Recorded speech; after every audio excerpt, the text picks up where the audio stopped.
மதுவிற்கு எதிராக பாட்டாளி மக்கள் கட்சியின் சார்பில் சென்னை சேப்பாக்கத்தில் போராட்டம் நடைபெற்று வருகிறது. அதன் நேரடி காட்சிகள். முன்பாக நம்ம பாட்டாளி மக்கள் கட்சி தொடங்கி 26 ஆண்டுகள் 26 ஆண்டு காலமாக பாட்டாளி மக்கள் கட்சி மட்டும்தான் தமிழ்நாட்டிலே மதுவை எதிர்த்து போராடி வருகின்ற ஒரே கட்சி. இப்ப எல்லா கட்சியும் சேர்ந்துட்டாங்க. ஆனால் பாட்டாளி மக்கள் கட்சி வந்த பாதையை பார்த்திருக்கிறோம். எத்தனை போராட்டங்கள் இந்த மதுவை எதிர்த்து நூற்றுக்கணக்கான போராட்டங்கள், ஆர்ப்பாட்டங்கள், மாநாடுகள் நடத்தியிருக்கிறோம். சட்டமன்றத்திலும் வாதாடி நீதிமன்றத்தில் வழக்கு போட்டிருக்கிறோம். இன்றைக்கு தமிழ்நாட்டில் 600 டாஸ்மாக் கடைகளை மூடிய கட்சி எந்த கட்சி? பாட்டாளி மக்கள் கட்சி. அரசாங்கம் கிடையாது, அதிமுக கிடையாது. பாட்டாளி மக்கள் கட்சி மூலமாக வழக்கு போட்டு தேசிய நெடுஞ்சாலையில் உள்ள 600 டாஸ்மாக் கடைகளை மூட வேண்டும் என்ற ஆணையை பெற்றிருக்கின்றோம். இது அரசியலுக்காக நாம் செய்யவில்லை, இது ஓட்டுக்காக நாம் செய்யவில்லை, இது தேர்தலுக்காக நாம் செய்யவில்லை. கடந்த 30 ஆண்டு காலமாக செய்து வருகின்றோம். காரணம், இந்த மது அரக்கனை ஒழிக்க வேண்டும், விரட்டி அடிக்க வேண்டும். காரணம், உங்களுடைய வாழ்க்கை அப்படி நாசமாக போயிருக்கிறது. ஒரு குடும்பம் 2 குடும்பம் கிடையாது, கோடிக்கணக்கான குடும்பம் நிம்மதி இல்லாத சூழல் தமிழ்நாட்டிலே. காரணம் இந்த மது. அரசாங்கத்துக்கு அதை பத்தி கவலை இல்லை. உங்களை பத்தியோ, உங்க குழந்தைகளை பத்தியோ, உங்க வீட்டுக்கார பத்தியோ, உங்க அப்பாவை பத்தியோ, தாத்தா பத்தியோ, மாமனோ மச்சானோ, பிறக்க குழந்தைகளை பத்தியோ அரசாங்கத்துக்கு கவலை கிடையாது. அவருடைய கவலை எல்லாம் மது வருமானம். உங்க பணத்தை, நீங்க உழைச்ச பணத்தை எல்லாம் பிழிஞ்சி எடுக்கணும். அதான் அரசாங்கத்துடைய நோக்கம். அப்படி பிழிஞ்சி எடுத்துக்கிட்ட பணம் எவ்வளவு தெரியுமா? போன ஒரு வருஷத்துல 36,000 கோடி. தமிழ்நாட்டிலுடைய மொத்த வருமானம் 1,05,000 கோடி. அதுல மதுவால் வருகின்ற வருமானம் 36,000 கோடி. 3ல் 1 பங்கு தமிழக அரசுக்கு வருவாய் மது.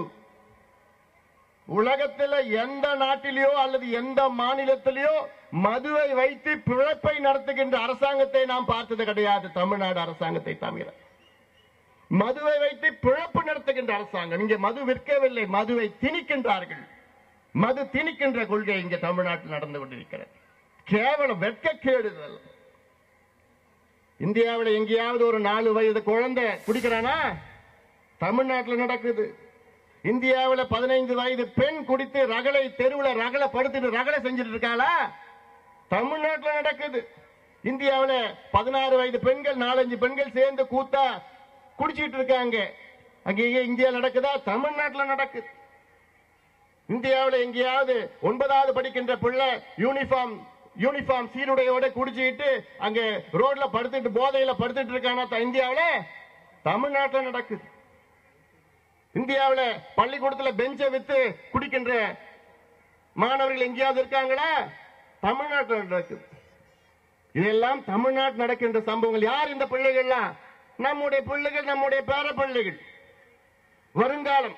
தமிழ்நாட்டுடைய வருங்காலம் எங்க இருக்கிறாங்க? இன்னைக்கு சாராய கடையில் இருக்கிறாங்க, குடிச்சுக்கிட்டு இருக்கிறாங்க, போதையில தள்ளாடிட்டு இருக்காங்க, ரகலை செஞ்சுட்டு இருக்காங்க. இதுவா ஒரு அரசாங்கத்துடைய வேலை?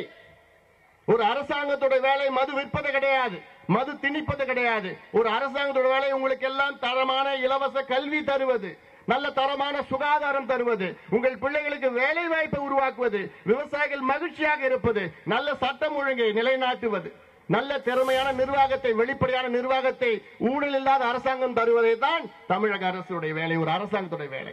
இது எதையும் செய்யாமல் நான் மது விற்றே தீருவேன், எனக்கு உங்களுடைய உணர்வுகளை பத்தி கவலை கிடையாது, நீங்க எப்படி போனாலும் எனக்கு கவலை கிடையாது, நீங்க தாலி அறுத்தாலும் கவலை கிடையாது, உங்க புள்ள செத்தாலும் கவலை கிடையாது, உங்க அப்பா உயிர் போனாலும் கவலை கிடையாது. எனக்கு வேண்டியதெல்லாம் உங்க பணம் வேணும். எனக்கு நீங்க உழைச்சு ஓடா தேஞ்சு அந்த பணம் தான் வேணும்னு அரசாங்கம் ஜெயலலிதா சொல்லிட்டு இருக்காங்க. இந்த நிலைமை மாற வேண்டும். மாறணுமா வேண்டாமா? மாறணும். அதுக்காக நீங்க எவ்வளவு ஆர்வமா வந்திருக்கிறீங்க. இந்த கூட்டம் எங்கேயும் தமிழ்நாட்டில் வரல, அவ்வளவு கூட்டம் இங்க வந்திருக்கிறீங்க, அவ்வளவு ஆர்வமா இருக்கு.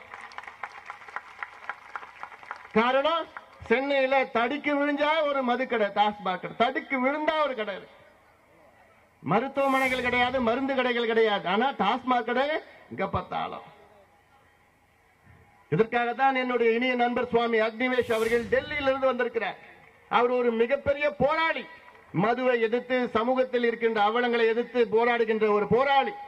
I would like to welcome Swami Agnivesh for coming all the way from Delhi just for this protest against alcohol. Thank you, Swamiji. Looking at the faces of these women, I'm sure you know the pain the women are going through every day, because the Tamil Nadu government is not selling alcohol, it is enforcing alcohol. The Tamil Nadu government is the only government in the world which depends on alcohol for the day-to-day administration. Can you imagine a government's revenue? 1/3 of a government's revenue is due to by alcohol. No other government in India or the world depends on alcohol for its day-to-day survival, except Tamil Nadu. Shame, it is a shame. All the other governments in the country, their total revenue through alcohol is only 2% or 3% or 4%. But here you have a government, 35% of the revenue is alcohol. And you have 4-year-old children, kids, babies drinking in Tamil Nadu. Shame on the government. 15-year-old girls drinking. 16-year-old girls drinking. We have 10-year-old, 12-year-old boys drinking in their uniform and lying inebriated on the streets. This has to change. This situation has to change. We know you are a social reformer, you are an activist, you are a protester. Whatever evil in the society, you are one of the first to stand against them. We are very proud of you. Swami Agnivesh has been associated with Dr. Ramadas, our founder, for the last 20 years. We remember our first meeting when Swami Agnivesh ji had come in 1996 in Maytur. We had a conference in Maytur. You came for that conference and you could speak only at morning 5 o'clock. Because the entire conference went through the entire night. And there also we taken up that alcohol issue, you were there for that. And when I was a minister, I know how you could support my anti-tobacco activities and anti-alcohol activities.